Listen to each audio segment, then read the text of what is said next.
তোমরা অনেকে কমেন্ট করছিলে যে দাদা ডিএসসি 6 এ মীনাক্ষী মুখার্জি থেকে কোনো প্রশ্ন আসবে কি না সেটা একটুখানি বলতে। অ্যাকচুয়ালি হচ্ছে কি যে আমি ব্যাপারটা নিয়ে প্রথম দিক থেকে কনফিউজ ছিলাম যে মীনাক্ষী মুখার্জি থেকে কোনো প্রশ্ন আসবে কি না আসবে। তো এই কারণের জন্য অনেক স্টুডেন্টকে বলেছিলাম যে নিজেদের কলেজের দিকে খোঁজ নাও যে কোশ্চেন মানে মীনাক্ষী মুখার্জি থেকে প্রশ্ন দেবে কি না দেবে। অনেককে অনেক কলেজ থেকে অফিসিয়ালি জানিয়ে দিয়েছে যে মীনাক্ষী মুখার্জি থেকে কোনো প্রশ্ন আসবে না বা কিছু। অনেক কলেজে বলেছে যে আসবে বা কিছু, এরকম একটা ব্যাপার। তো যদি টু বি অনেস্ট আমাকে জিজ্ঞাসা করো তাহলে হচ্ছে কি যে লাইক আমি তোমাকে প্রথম দিকে বলেছিলাম যে মীনাক্ষী মুখার্জি থেকে হয়তো প্রশ্ন দিতে পারে। তার কারণ তোমাদের ডিএসসি 6 এ দেখবে পোয়েম রয়েছে, স্টোরি রয়েছে, আর হচ্ছে একটা নোভেল রয়েছে, তিনটে পোর্শন। তো চারটে 15 মার্কসের প্রশ্নটা কোন জায়গা থেকে দেবে সেটা নিয়ে আমি কনফিউজ ছিলাম ব্যাপারটা। তো আমি বলেছিলাম হয়তো মীনাক্ষী মুখার্জি থেকে প্রশ্ন দিতে পারে। তো তারপরে হচ্ছে কি একটা স্টুডেন্ট আমাকে একটা মডেল কোশ্চেন পেপার দিয়েছে। তো ক্যালকাটা ইউনিভার্সিটিতে যারা প্রশ্ন করেন বা প্রশ্ন সেট করেন তাদের কাছে হয়তো যদি এরকমভাবে ইনস্ট্রাকশন না থাকে যে ডিএস সিক্স কীভাবে প্রশ্ন বানাতে হবে না হবে, তারা কিন্তু এই মডেল সেট ওয়াইজ কিন্তু প্রশ্ন দেবে অ্যাকচুয়ালি বেসিক্যালি। তার কারণ ওদের কাছে রিসোর্সেস বা এই সমস্ত ইনস্ট্রাকশনস ব্যাপারটা থাকে না খুব একটা। তো এই কারণের জন্য বেসিক্যালি এই যে মডেল সেট আমি তোমাদের দেখাচ্ছি এই মডেল সেট ওয়াইজ কিছু প্রশ্ন হতে পারে বা কিছু, বুঝে গেছে? তো কিভাবে মডেল সেটটা করা হয়েছে না হয়েছে দেন সেটা তোমাদের বলে দিচ্ছি। তার আগে একটা জিনিস তোমাদের বলে দিই। দেখো, সে ফার্স্ট সেমিস্টার হোক বা সেকেন্ড বা থার্ড বা ফোর্থ, প্রত্যেক কটা সেমিস্টারে আমি হচ্ছে কি যে সাজেশনস আগে পোস্ট করে দিই। বেসিক কিছু কারণও আছে। তার কারণ যদি আগে না পোস্ট করে আমি পরে পোস্ট করি তাহলে হচ্ছে কি টোটাল ইউটিউবে অনেক দাদা ফাদা রয়েছে বা অনেকে রয়েছে অ্যাকচুয়ালি, অনেক স্যারটারও রয়েছেন ভালো সাজেশন ফাজেশন বানান বা কিছু, খেয়ে ফেলবে অ্যাকচুয়ালি বেসিক্যালি। মানে ইভেন আজকে ডিএসসি 8-এর একটা সাজেশন ভিডিও পোস্ট করেছে, ওখানটায় কিছু কমেন্ট করেছে, মানে একজন কমেন্ট করেছে, এমন একটা ব্যাপার। তো যে কমেন্টটা করেছে তুমি যদি দেখো দেখবে হচ্ছে কি যে ডিএসসি 8-এর সাজেশনস আমি প্রায় 1-1.5 মাস আগে পোস্ট করেছি। ইভেন শুধু ডিএসসি 8 হলো না, প্রত্যেক কটা পেপার হচ্ছে কিছু আগে পোস্ট করে থাকি।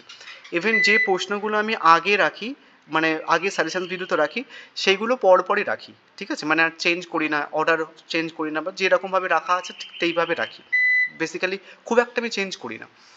এবার ধরো যেহেতু আমি সবার আগে সাজেশন ভিডিও পোস্ট করি ইউটিউবে, এবার যদি কোনো ইউটিউবার অনেক দাদা ফাদা যদি নর্মালি ওই কোশ্চেন্সগুলো দেয়, এবার আমি যদি বলতে থাকি যে আমার কোশ্চেন্সগুলো নিয়েছে আমার কোশ্চেন্সগুলো নিয়েছে, তাহলে তো ঝামেলা শেষ থাকবে না, তাই না?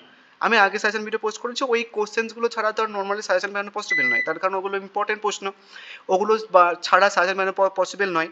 এবার যেহেতু আমি আগে পোস্ট করেছি বলে এবার হচ্ছে কি যদি আমি এরকম বলে দাবি করি যে ওই প্রশ্নগুলো তো আমি আগে দিয়েছিলাম, অমুক লোক দিয়েছে কেন, তমুক লোক দিয়েছে কেন, বা আমার কোনো স্টুডেন্ট কিন্তু দেখবে এটা কিন্তু করে না, মানে আমার যারা ফলো করো দেখবে কোনো কোনো ইউটিউবারের কোনো চ্যানেলে তোমরা কিন্তু এটা কমেন্ট দেখতে পাবে না যে আমার কোনো একটা স্টুডেন্ট এরকম আমার চ্যানেলের নাম মেনশন করে বা কিছু একটা কমেন্ট করেছে বলে। তার কারণ আমি যখন সাজেশন ভিডিও পোস্ট করি ইভেন বলেও দিই যে দেখো এটা এই বছরের সিনিয়রদের ছিল, এই কোশ্চেন্সগুলো দিয়েছে। ইভেন নোটস যদি দেখো, নোটসে যারা নিয়েছো তোমরা দেখবে আমি যে কোশ্চেন্সগুলো তোমাদের সাজেশনসে রেখেছি সেই কোশ্চেন্সগুলো অনেক আগে, মানে জাস্ট তোমাদের থার্ড সেমিস্টার শেষ হয়েছে তার এক সপ্তাহ পর থেকে নোটস পেয়ে যাচ্ছিলে, সেই কোশ্চেন্সগুলো রাখা আছে, আমি খুব একটা চেঞ্জ করি না। যে কোশ্চেন্সগুলো আমি রেখে সেই কোশ্চেন্সগুলো নোটস থাকে বা কিছু অনেক আগে থাকে। এবার তুমি যে কমেন্টগুলো করছো এরকম এরকম ব্যাপার, তো আমিও কিন্তু যেহেতু আমি অনেক আগে পোস্ট করে আমি কিন্তু বলতে পারি যে এটসেট্রা এটসেট্রা এটসেট্রা, ঠিক আছে? বাট আই ডোন্ট নো তুমি মেন্টালি সিক কিনা বা তোমার অসুস্থতা আছে কিনা বা কিছু। আগে দেখো অ্যাকচুয়ালি নর্মালি প্লেলিস্ট চেক করো যে কবে পোস্ট করা আছে না কিছু, আমি কিন্তু করি না। আমি সবার আগে সাজেশন ভিডিও পোস্ট করার পরেও আমি কিছু বলি না যে আমি সবার আগে সাজেশন ভিডিও পোস্ট করেছিলাম, এই কোশ্চেনগুলো আমি রেখেছিলাম, পরপর কেউ হয়তো কোনো একটা পার্টিকুলার ব্যক্তি এই রেখেছে, আমি কারোর নাম বলছি না, কারোর গায়ে পেতে নেওয়ার দরকার নেই বা কিছু। এই জিনিসটা কিন্তু প্রচণ্ড একটা বাজে ব্যাপার। একটা কোনো একটা পেপারের সাজেশনস বানাতে বলতে গেলে অনেক দিন লেগে যায়, মানে অনেক দিন লেগেছে একটা সাজেশন বানাতে। যারা নোটস নিয়েছো দেখবে প্রত্যেক কটা কোশ্চেন্সের সাইডে 7-8 বছর মেনশনস করা আছে যে একটা কোশ্চেন্স কতবার এসছে, দেন সেটা আমি কিন্তু মেনশনস করে দিই। তো ওটা খুঁজতে কিন্তু প্রচুর খাটনি লাগে। এবার তারপরে তোমার একদিন মনে হয়েছে তুমি হচ্ছে কি যে কমেন্ট করে দিলে যে এরকম এরকম, ওগুলো কিন্তু করবে না ফার্স্ট কথা। অ্যান্ড আমি যেহেতু হচ্ছে কিছু ওই লোকে যেরকম ফ্যামিলি চালানোর জন্য ইউটিউব করে, আমি কিন্তু ওটা করি না ফার্স্ট কথা। আমার ইউটিউব না করলেও চলবে, উল্টো পাল্টা বলে দেবো, ঠিক আছে? তখন আর নর্মালি মানে তখন তোমারই খারাপ লাগবে, হচ্ছে ব্যাপার। এনিওয়েজ, এবার আমরা মেন কথাতে আসি বেসিক্যালি। এবার দেখো কোশ্চেন্সের মডেল পেপারটা দেখো। সেটা হচ্ছে কি দেখো প্রথমে হচ্ছে কি এখানে দেখো এনি 4 কোশ্চেন্স বলেছে, তাহলে 1, 2, 3 আর 4। তো 4টে দাগ দিয়েছে, 4টে দাগের থেকে যে কোনো মানে এক দাগের থেকে যে কোনো একটা প্রশ্ন করতে হবে, দুই দাগের থেকে যে কোনো একটা প্রশ্ন করতে হবে। যদি এরকমভাবে হয়, যেমন তোমাদের এক দাগে দিয়েছে হচ্ছে কি অ্যানাদার কমিউনিটি, তো অ্যানাদার কমিউনিটি থেকে দুটো 15 মার্কসের প্রশ্ন দিয়েছে, যে কোনো একটা করতে হবে অ্যানাদার কমিউনিটি থেকে। কিন্তু তোমাদের স্টোরি কটা আছে? দুটো স্টোরি আছে, তাই তো? স্টোরি কটা আছে? দুটো স্টোরি রয়েছে, একটা হচ্ছে কি তোমার অ্যানাদার কমিউনিটি, একটা হচ্ছে কি যে ব্রাইড ফর দ্য সাইড, তাই তো?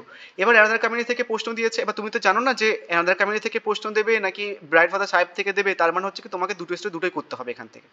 তার কারণ এটা এমন করছে না কিন্তু যে অ্যানাদার কমিউনিটি থেকে একটা দিচ্ছে আর ব্রাইড ফর দ্য সাইড থেকে একটা দিচ্ছে, এমন করছে না কিন্তু। অ্যানাদার কমিউনিটি থেকে দুটো প্রশ্ন দিয়ে দিচ্ছে। তো এই কারণের জন্য তোমাকে তাহলে দুটো স্টোরি দুটোই করতে হবে বেসিক্যালি। স্টোরি পোর্শনসটা গেল। এবার আসি রাজমোহন ওয়াইফ থেকে। রাজমোহন ওয়াইফ থেকেও কিন্তু দেখো দুটো প্রশ্ন দিয়েছে, যে কোনো একটা করতে হবে, এটা নিয়ে কোনো চাপ নেই। এবার আসি পোয়েমের যে পয়েন্ট অফ ভিউটা।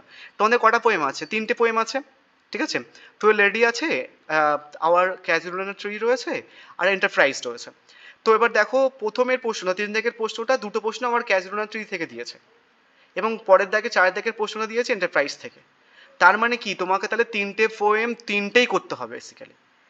যদি মীনাক্ষী মুখার্জি বাদ দেয় তাহলে তোমাকে তিনটে পোয়েম, দুটো স্টোরি এবং একটা নোবেল, পাঁচটা সেকশন পাঁচটাই করতে হবে। সে তুমি একটা একটা করে পোয়েট্রি থেকে একটা একটা করে ক্রিটিক্যাল অ্যাপ্রিসিয়েশন মুখস্থ করে যাও, আর স্টোরি থেকেও মাস্ট নোট একটা করে যাও, যাই করে যাও তোমাকে পাঁচ সেকশন থেকে পাঁচটায় করে যাবে। কেন বলছি এই দেখো, ব্রাইট ফর দ্য সাহেব থেকে 15 মার্কসের প্রশ্ন দেয়নি, শুধু অ্যানাদার কমিউনিটি থেকে দিয়েছে। তো এটা একটা model set, model question paper এটা একটা। তো এটা ধরো একটা মডেল সেট এটা। তো হয়তো ওদের দুটো দ্বিতীয় নম্বর কোনো মডেল সেট আছে, সেখানটা হয়তো ব্রাইট ফর দ্য সাহেব থেকে প্রশ্ন দিয়েছে দুটো, অ্যানাদার কমিউনিটি থেকে দেয়নি। তো অ্যানাদার কমিউনিটি থেকে 5 মার্কসের প্রশ্ন দিয়েছে। নেক্সট দেখো আবার টুয়েল লেডি থেকে 5 মার্কসের প্রশ্ন দিয়েছে। মানে বাকি দুটো পোয়েট্রি থেকে হচ্ছে কি তোমাকে দুটো থেকে 5 মার্কসের প্রশ্ন দিয়েছে। আবার লাস্ট মানে ধরো এন্টারপ্রাইজ থেকে আবার ক্যাজুয়াল ট্রি থেকে 50 মার্কসের প্রশ্ন দিয়ে দিয়েছে। আর একটা পোয়েট্রি পড়েছিল সেটা কি টুয়েল লেডি, সেটা দেখে দিয়ে দিয়েছে। এবার দেখো এন্টারপ্রাইজ থেকে প্রশ্ন দিয়েছে। তো যদি এই মডেল সেট ওয়াইজ হয় তাহলে কিন্তু তোমাদের সব কটা পোর্শনস করতে হবে। এবং আমি তোমাদের একটা জিনিস বলি, সিইউ এর কাছে খুব একটা বেশি ইনস্ট্রাকশনস থাকে না। যিনি প্রশ্ন করবেন, যার প্রশ্নটা সিলেক্ট হবে, যিনি করবেন প্রশ্নটা, তার যদি মনে হয় যে মীনাক্ষী মুখার্জিটা রাখবো আমি, শুধু সেই শুধু জানবে। আদারওয়াইজ আর মানে মোটামুটি যে অথরিটি থাকে, হয় অথরিটি সবাই মানে সমস্ত কলেজের ইনফর্ম করে না, আই ডোন্ট নো ব্যাপারটা, জানি না, আমার যতটুকু মনে হয় বা আমার যেটা মনে হয় আমার সেটা বলছি, যে কোশ্চেন্স করেন শুধু তার কাছে হয়তো ইনফরমেশন থাকবে যে সে যদি মনে করে যে মীনাক্ষী মুখার্জি দেবে তো শুধু মীনাক্ষী মুখার্জি পড়বে। আদারওয়াইজ কিন্তু এই এরকম ধরনের প্রশ্ন সেট হবে তোমাদের। তাও ফর সেফটির জন্য আমি তোমাদের হয়তো মক টেস্ট যখন পোস্ট করবো হয়তো মীনাক্ষী মুখার্জি রাখবো না, তাও আমি তোমাদের একটা কি দুটো প্রশ্ন দেবো, ওটা ফর সেফ সাইডের জন্য দেখে যেও জাস্ট নর্মালি। যদি বাই চান্স দিয়ে দেয় তাহলে করে রাখতে পারবে। আর আমি চেষ্টা করবো যে একটা ভিডিও পোস্ট করা টোটাল মীনাক্ষী মুখার্জির ওই কনটেক্সটটা দিয়ে, টোটাল বইয়েরটার উপরে, ঠিক আছে? সো এইটুকু ছিল। So thank you.